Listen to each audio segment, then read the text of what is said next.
Afghanistan is a historic crossroads. It could either go in the direction of peace, stability after 40 years of conflict. If this goes wrong, it could go into chaos, humanitarian crisis. It could lead to a huge refugee problem which will affect all the neighbors. And from Pakistan point of view, it would have terrorism from soil of Afghanistan, because already there are 3 terrorist groups that have been operating from the Afghan soil and attacking Pakistan. If Pakistan helped Taliban win against the United States, it means that Pakistan is stronger than the United States, the whole of the Europeans, and so strong that it has been able to make a lightly armed militia, 65, 60, 70,000 militia, beat a well-equipped army of 300,000. So it is, unfortunately, it is a propaganda which has been unleashed, number one, by the Afghan government to cover up its incompetence, its corruption, its inability to give governance proper governance to Afghanistan, it being perceived as a puppet government, not being respected by the people of Afghanistan. And secondly, it's India, which invested heavily in this Ghani Afghan government. And so this propaganda comes from there, but it has no logic. The total budget for 220 million people is $50 billion. How could it have in any way supported insurgency in Afghanistan, which overwhelmed the United States, which spent over $2 trillion in Afghanistan in 20 years? So it is just not logical, it is propaganda. The 300,000 Afghan army did not fight. Did Pakistan ask them not to fight? So if you want to know the reasons why the Taliban won and the Americans finally lost after 20 years, all you have to do is do a detailed analysis of why one of the most bravest nations in the world, the Afghan nation, why did the army give up without a fight? The recognition of Afghanistan is going to be very significant, the Taliban government. And what we are doing is that we are working with all the neighbors of Afghanistan. We are developing a policy. The Pashtun element, Taliban are basically a Pashtun movement, is roughly half the population. Then there are Tajiks, who are a significant minority, and then there are Uzbeks, and then there are Hazara. For the interest of Afghanistan, for the long-term stability of Afghanistan, all of us feel that it must be an inclusive government which unites Afghanistan. So really that's where we stand today. We will discuss with all the neighbors of Afghanistan and come up with a policy. Look, the Taliban have, through one of the most epic struggles anyone could have gone through, because after 20 years, they have really survived greatest military machines in the history of mankind. And they have taken heavy casualties in this. So I assume what is going on right now is that there is a feeling amongst those who have struggled in these 20 years, who've given a lot of sacrifices. They would want to have the lion's share, the main share of the government. And yet, I think within the Taliban, there are people who feel that unless they get all other minorities, other sects, groups, everyone until they get them under the umbrella, they feel that the government will remain unstable. So I think that is going on within the Taliban movement right now. But from the point of view of Afghanistan, as a well-wisher of Afghanistan, I feel that the only way there will be stability, long-term peace, if it's an inclusive government. Well, my government has a relationship with them. Our security chiefs keep exchanging views about the situation in Afghanistan. Our foreign minister has met their foreign secretary. So there is talk between the two countries. I'm not sure whether at the moment the United States has a coherent policy towards what they're going to do in Afghanistan. And the reason is there's so much criticism of President Biden for his decision to withdraw from Afghanistan, and which I feel is extremely unfair. It was the only sensible thing to do. But how can you prepare? He's been criticized heavily that he wasn't prepared. But how do you prepare if 2 weeks before the date of departure, whether that date was given now, in years' time, or 6 years' time, or 5 years' time, if the Afghan government, if the president flees the country and the army collapses 2 weeks before the departure, how can you prepare for that? So there is a lot of unfair criticism, I'm afraid, of Joe Biden. And because of that, I think the inquisition of their foreign secretary in front of Senate. So I don't think they have still formulated a rational policy because of the sheer amount of criticism, unfair criticism, which they are facing. But I think sooner or later, the US has to decide that unless Afghanistan stabilizes and unless this huge humanitarian crisis is averted by helping this government, or forget the government, the people of Afghanistan, unless the people of Afghanistan are helped, the situation stabilizes. If this descends into a huge humanitarian crisis, does not help, then the consequences would be far-reaching in terms of refugees. There'll be a huge refugee problem, which Pakistan probably will face more, Iran, two countries which have taken the most number of Afghan refugees. We still have almost 3 million Afghan refugees.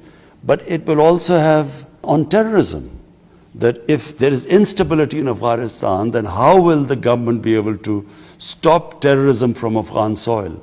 And there again, Pakistan is worried because there are already 3 different groups that have been operated from Afghan soil hitting Pakistan. There is no doubt, if there is instability, chaos, a weak government in Afghanistan which cannot control the terrorists, so if that happens, then the country that is going to be most at risk will be Pakistan. As I said, there are 3 different terrorist groups that have been attacking Pakistan. One is the Tehreek-e-Taliban Pakistan, because when Pakistan took action against these Pakistani Taliban who are attacking the state of Pakistan, they were pushed into Afghanistan. One is that group. Second is ISIS. ISIS has done a number of attacks inside Pakistan territory. And that ISIS is the one which did that attack on the Kabul airport. But also we have Baloch terrorists. These terrorists have been using Afghan soil to attacks in Balochistan. That's why Pakistan is talking to all the neighbors of Afghanistan. We want a consensus built how we can support this current government and stabilize the situation. But I think the US has a big part to play because US was there for 20 years. If there's terrorism from the soil of Afghanistan, then we must remember that 20 years ago, well, the only reason the US invaded Afghanistan was because of terrorism. Al-Qaeda, which had hit the US. So if that was the reason for coming over, then 20 years later, over $2 trillion spent, 2,400 Americans dead, but hundreds of thousands of Afghans dead, 80,000 Pakistanis died in this. So what would be the achievement if after all this time, again, Afghan soil is being used for terrorism?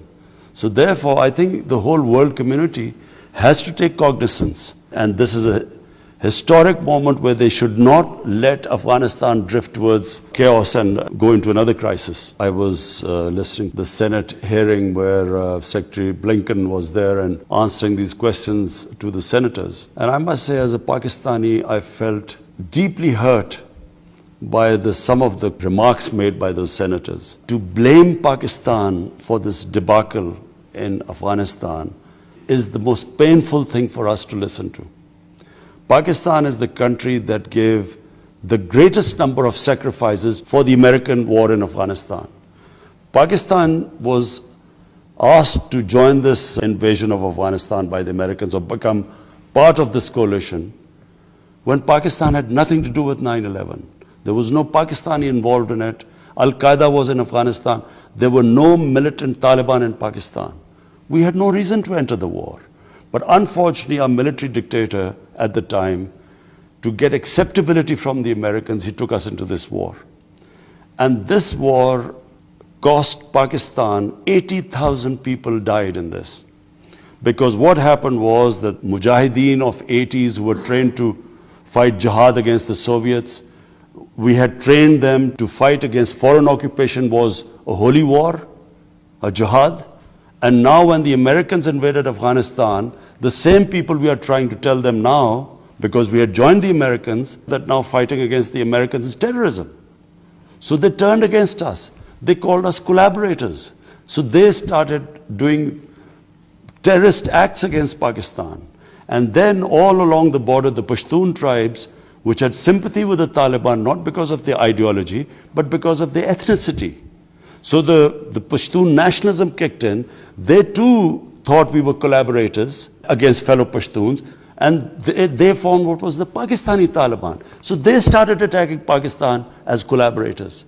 And there were insider attacks from within the Pakistan army who had trained the Mujahideen. So there were 2 suicide failed attacks put on General Musharraf from within the army. There were 50 different militant split into groups who were attacking the state of Pakistan at one point. On top of it, our ally, it's only time in history when a country is being attacked bombed by its own ally. 480 drone attacks were conducted in Pakistan by the US. So this country, what we went through, the suffering we went through, forget about the people who lost their limbs in bomb attacks, the loss to the economy. When you have suicide attacks, Islamabad was like a fortress. So the country lost over $150 billion. And after all the sacrifice, rather than a word of appreciation, because they appreciate other people, they're saying, you know, we are worried about the Afghans who helped the coalition and who, you know, they are trying to look after getting them to the US. But what about Pakistan? A country loses 80,000 people. Were we children of a lesser God? Didn't it matter to them? And then being made scapegoats for their failure in Afghanistan, I think was the most painful thing. I think the world, the international community, they do not have a choice. Because if they do not, Taliban is a reality now, they have taken over Afghanistan. I think the only one choice left is that they should incentivize them, they should encourage them, stick to the promises or announcements they have made about inclusive government, about human rights, have given amnesty to everyone.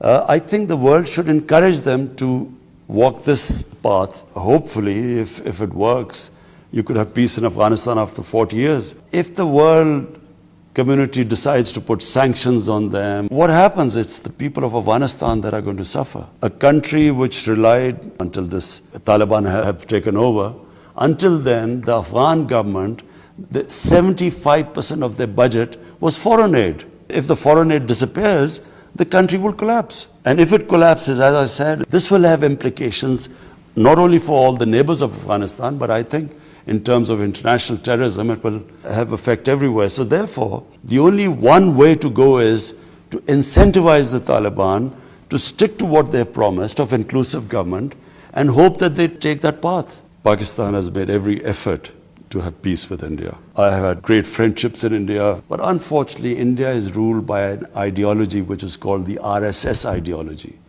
That RSS ideology was inspired by the Nazis in the 1920s and 30s. And it's a racist ideology, which actually believes that the Hindu is superior to all the other minorities. And therefore, it is a strongly anti-Pakistan, quite an aggressive ideology, which believes in subordinating not just the minorities in India, but also the neighbors around them. And so I found it very difficult to take our relationship forward. And then on 5th August in 2019, they unilaterally took away the state of Kashmir. And Kashmir is a disputed territory between Pakistan and India.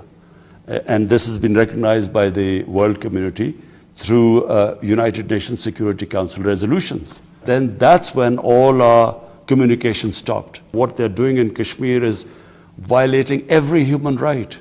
The world community worries about Taliban's human rights violations, but what about the violations that are going on in Kashmir, where there are some 800,000 Indian troops basically keeping 8 million people, Kashmiri people, in an open prison. They talk about women's rights in Afghanistan, But there are about, what, 30, 40,000 Kashmiri women that have been raped by the security forces, and all sorts of human rights abuses. This has been well documented by the Human Rights Commissioner of the United Nations, taking the statehood of Kashmir on 5th August 2019 until they go back.